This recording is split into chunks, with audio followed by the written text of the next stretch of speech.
16 millions, c'est le nombre de microplastiques par litre libérés par certains biberons en propylène d'après une étude menée en 2020. En gros, si ton bébé est nourri exclusivement au biberon et que le biberon que tu utilises est en propylène, il ingérerait 1,5 million de microplastiques par jour. Deux facteurs viennent amplifier la libération des microplastiques, ça va être l'agitation lorsqu'on secoue vigoureusement le biberon et la température, soit quand tu fais chauffer le biberon ou quand tu mets un liquide qui est trop chaud à l'intérieur. Cela peut favoriser la libération des microplastiques. Aujourd'hui, la présence de microplastiques dans nos organismes à tous est avérée. Il y en a dans tout, le lait maternel, les poumons, le foie, toutes les zones du corps. Et c'est une matière que notre corps ne sait pas encore traiter et expulser du corps, ça vient vraiment se loger et s'accumuler dans nos tissus. À ce jour, on n'a pas assez de recul sur les microplastiques et leur impact sur la santé, donc on ne sait pas vraiment ce que ça peut causer. Mais ce que je vais te conseiller et que je te conseille depuis toujours sur Hello Bébé, si tu me suis, tu sais que j'en parle beaucoup, ça va être d'utiliser des biberons en verre. Les biberons en verre ne libèrent pas de microplastiques, ils sont un peu plus lourds, non chat? Ils ont deux inconvénients, ils sont plus lourds et ils peuvent se casser.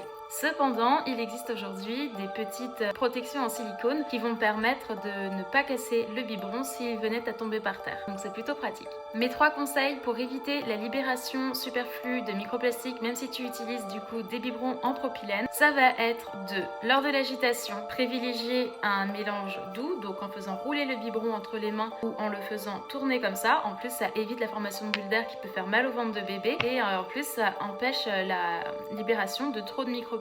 Le deuxième conseil, ça va être de ne pas faire chauffer directement les biberons ni d'y verser un liquide trop chaud, enfin de l'eau trop chaude. Donc, comme je te le conseille d'habitude sur mon blog et sur mes autres vidéos, ça va être de faire chauffer l'eau du biberon dans un contenant en verre avant de venir le verser dans le biberon. Comme ça, on chauffe pas le plastique. Et ne dépasse pas les 37 degrés lorsque tu chauffes ton biberon si tu en as la possibilité avec un thermomètre ou une bouilloire spécifique. Enfin, voilà, tu vois ce que je veux dire. De manière à, de 1, ne pas détériorer les nutriments qui sont présents dans le lait en poudre, mais en plus éviter que le biberon se mette à libérer des microplastiques dus à la chaleur occasionnée par l'eau. Le troisième conseil, ça va être au niveau de l'entretien.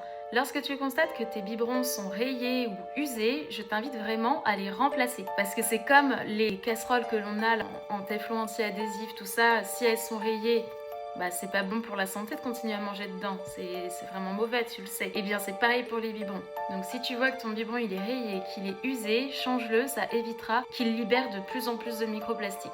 Alors oui, les biberons en propylène sont énormément présents sur le marché, on en a tous déjà utilisé et on en utilisera probablement encore, mais je trouvais ça important de remettre les choses dans leur contexte, d'expliquer pour ceux qui ne sont pas au courant les risques des biberons en propylène et de l'ingestion des microplastiques par les bébés.